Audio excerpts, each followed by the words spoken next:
আমরা যদি দেখি সানিমের ঘটনাটাই, আমি আমার কিছু বক্তব্য হয়তো আবার রিপিট হবে, সানিমের ঘটনাটাই যদি দেখি, সানিম কিন্তু প্রথম দিকে অনেক নিপীড়নের শিকার হয়েছে, অনেক নির্যাতনের শিকার হয়েছে, এটা দফায় দফায় ধাপে ধাপে, কিন্তু তখন কিন্তু জিনিসগুলো মিডিয়ায় আসে নাই। আসছে কখন? যখন সে মারা গেল, যখন তাকে খুন করা হলো, তখন কিন্তু মিডিয়ায় আসছে। তো সেই থেকে স্পষ্ট হয় একটা জিনিস, যে বাংলাদেশের বিভিন্ন আনাচে কানাচে যত মাদ্রাসা আছে, এই মাদ্রাসায় কি পরিমাণে শিশুদের উপর নিপীড়ন, নির্যাতন, জুলুম, ধর্ষণ চলে, এই জিনিসটা কিন্তু এখান থেকে ক্লিয়ার হয়ে যায় বন্ধুগণ। এখন এই যে বাংলাদেশে যেই পরিমাণে মাদ্রাসার ছাত্রদের উপর এই যেই পরিমাণে নির্যাতন চলে, নিপীড়ন চলে, তার দুই একটা ঘটনা যদি বাংলাদেশের কোনো পাবলিক বিশ্ববিদ্যালয়ে ঘটতো, কোনো প্রাইভেট বিশ্ববিদ্যালয়ে ঘটতো, বা 7 কলেজের কোথাও ঘটতো, ন্যাশনালে কোথাও ঘটতো, তাহলে কিন্তু পুরো দেশ অচল হয়ে যাইতো। কিন্তু মাদ্রাসায় যখন ঘটে তখন কিন্তু কিছুই হয় না। দিনের পর দিন, বছরের পর বছর এটা ঘটতেছে, কিন্তু কিছু হয় না। কেন হয় না? তার উত্তর আমি আসতেছি।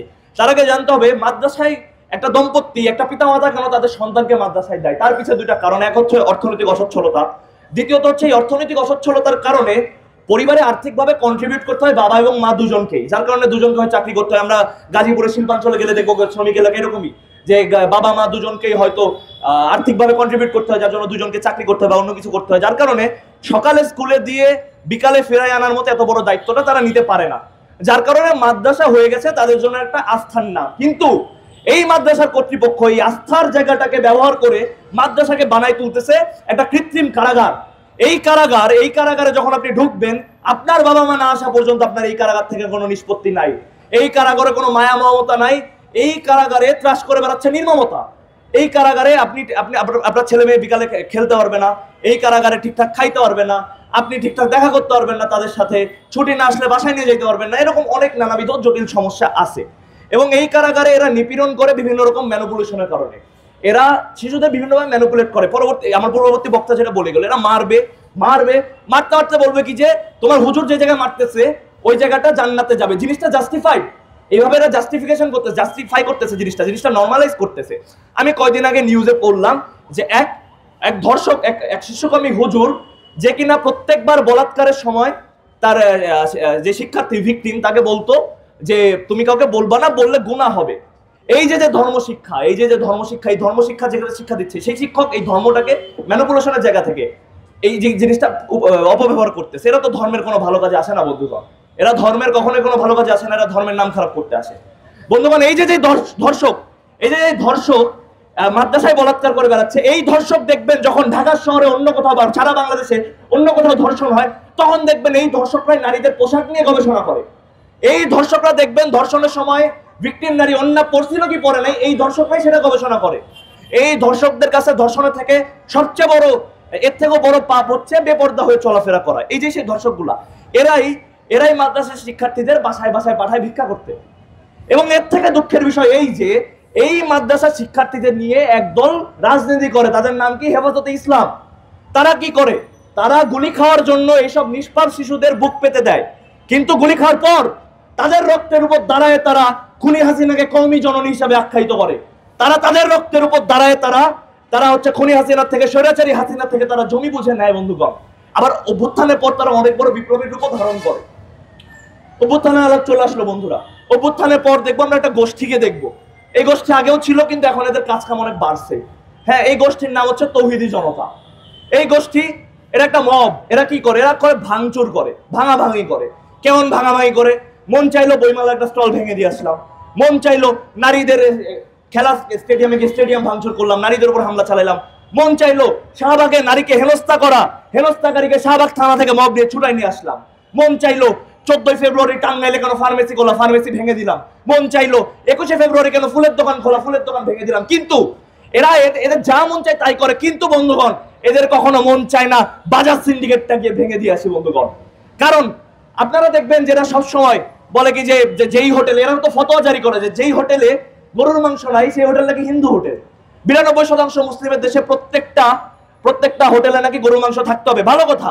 কিন্তু এই 92% মুসলিমের দেশে 91% মুসলিম যে গরুর মাংস কেনার সামর্থ্য রাখে না, সেটার উপর ক্ষোভ করে এরা তো গরুর মাংস ব্যবসায়ীদের সিন্ডিকেট ভাঙতে চায় না বন্ধুগণ। এরা অনেক বলে শেখ হাসিনার বিচার চাই, খুনি হাসিনার বিচার চাই, তো অনেক ভাঙাভাঙি করে। খুনি হাসিনাকে যেই সেনাবাহিনী পালাইতে দিছে, সেনাবাহিনীর উপর রাগ করে তো ক্যান্টনমেন্ট ভাঙতে চায় না ওরা বন্ধুগণ। ওদের অনেক ওলামা ছিল কোথায়? আয়না ঘরে। এর জন্য এদের অনেক মায়া কান্না। কিন্তু এই আয়নাঘর যারা পরিচালনা করছে ডিজিএফআই, রাগে ক্ষোভে তো তাদের ডিজিএফআই ভাঙতে চায় না বন্ধুগণ। তাইলে এদের যে শক্তি, এদের যে ভাঙাভাঙি, এই ভাঙাভাঙি কিন্তু শুধুমাত্র গরিবদের পক্ষে, নিপীড়িতদের পক্ষে, নারীদের উপর। এটা কখনো পুঁজিপতিদের উপর না, এটা কখনো শাসকের উপর না, এটা শোষিতের উপর বন্ধুগণ। বন্ধুগণ, অভ্যুত্থানের কথা না চাইলেও নিজের অজান্তে চলে আসে মুখ দিয়ে, কারণ অভ্যুত্থান আমার জন্য একটা উদাহরণ। অভ্যুত্থানের উদাহরণ টেনে আমি আপনাদের কাছে প্রমাণ করতে চাই যে অভ্যুত্থানের যে আকাঙ্ক্ষা তার ন্যূনতম এখনো বাস্তবায়ন হয় নাই বন্ধুগণ। বৈষম্য এখনো বিরাজমান। আমরা দেখেছি অভ্যুত্থান পরবর্তী সময়ে জগন্নাথ বিশ্ববিদ্যালয়ের ছাত্রদের উপর হামলা হয়, পুলিশ হামলা করে। আমরা দেখেছি পলিটেকনিকের ছাত্রদের উপর হামলা হয়, সুনামগঞ্জে মেডিকেলের ছাত্রদের উপর হামলা হয়, আমরা দেখেছি আদিবাসীদের উপর হামলা হয়, এবং সেই হামলার প্রতিবাদে যখন ছাত্র জনতার একটা মিছিল যায়, সেই মিছিলেও হামলা হয় বন্ধুগণ। এই যে এই হামলা কিন্তু শেষ হয় নাই। ছাত্রদের উপর, জনতার উপর যে হামলা, সেই হামলা শেষ হয় না বন্ধুগণ, শ্রমিকের উপর হামলা হয় বন্ধুগণ। আমরা দেখতেছি যে এই যে হামলাগুলো, সংগঠিত হামলা, ঠিক আছে, এই হামলাগুলো কারা করতেছে? এই যে এই পুলিশ বাহিনী করতেছে। কিন্তু এই সামনে যারা দাঁড়ায় আছে এরা কারা? আরে ভাই, জুলাইয়ের পরাজিত শক্তি, এরা এখনো হামলা করে বন্ধুগণ। তখন ইন্টারিম কি করে? ইন্টারিমের কাজটা কি? অন্যান্য শিক্ষা প্রতিষ্ঠানে যা হয় না সেটা হয় মাদ্রাসায়। তাহলে তো ইন্টারিম মাদ্রাসাকে কোনো শিক্ষা প্রতিষ্ঠান হিসাবে গণ্যই করতেছে না। ইন্টারিম তো মাদ্রাসার ছাত্রদের শিক্ষার্থী হিসাবে গণ্যই করতেছে না। কারণ একটা বড় ঘটনা ঘটে যাচ্ছে, ইন্টারিম তো কিছু জানেই না, এদের তো কোনো টনক নড়তেছে না বন্ধুগণ। আমরা আজকের সমাবেশের মাধ্যমে আমরা পরিষ্কার করে জানিয়ে দিতে চাই, আর কোনো সানিমকে আমরা মরতে তো দেবই না। কোন শিক্ষার্থীকে, সেটা মাদ্রাসার হোক, কোনো বিশ্ববিদ্যালয়, প্রাইভেট, পাবলিক, যেখানে হোক, কোন শিক্ষার্থীকে আমরা নিপীড়নের, নির্যাতনের স্বাদ পেতে দেবো না বন্ধুগণ। আমরা আজকের এই সমাবেশের মাধ্যমে আমরা ইন্টারিমকে একটু বলে দিতে চাই, এই যে মাদ্রাসার শিক্ষার্থী, এই মাদ্রাসার শিক্ষার্থীর রক্তের উপর দ্বারা ইন্টারিম আছে। এই যে জগন্নাথ বিশ্ববিদ্যালয়ের শিক্ষার্থী, তাদের রক্তের উপর দ্বারা ইন্টারিম আছে। পলিটেকনিকের শিক্ষার্থী, মেডিকেলের শিক্ষার্থী, তাদেরও রক্তের উপর দ্বারা ইন্টারিম দাঁড়ায় আছে। তো এদের রক্তের সাথে কোনো গাফিলতি করা যাবে না বন্ধুগণ।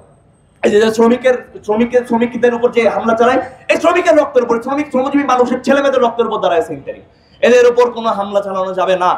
এবং মাদ্রাসাকে, অন্যান্য শুধু মাদ্রাসা নয়, বাংলাদেশের সকল শিক্ষা প্রতিষ্ঠানকে সমমর্যাদা দিতে হবে, এবং সকল শিক্ষার্থীকেও সমমর্যাদা দিতে হবে। এবং একই সাথে এটাও বলতে চাই যে ঢাকা বিশ্ববিদ্যালয়ে সাম্য হত্যা হোক কিংবা মাদ্রাসার সানিম হত্যা, আমাদের ছাত্র জনতার কাছে কোনোটার কোনো তফাৎ নাই, দুইটাই শিক্ষার্থী হত্যা। তো অবিলম্বে এই রাষ্ট্রকে ঢাকা বিশ্ববিদ্যালয়ের তোফাজ্জল হত্যা, সাম্য হত্যা থেকে শুরু করে মাদ্রাসার সানিম হত্যা থেকে যতগুলো বিচার বহির্ভূত হত্যাকাণ্ড ঘটেছে, সবগুলো হত্যাকাণ্ডের বিচার অবশ্যই করতে হবে। এই বক্তব্য রেখে আমি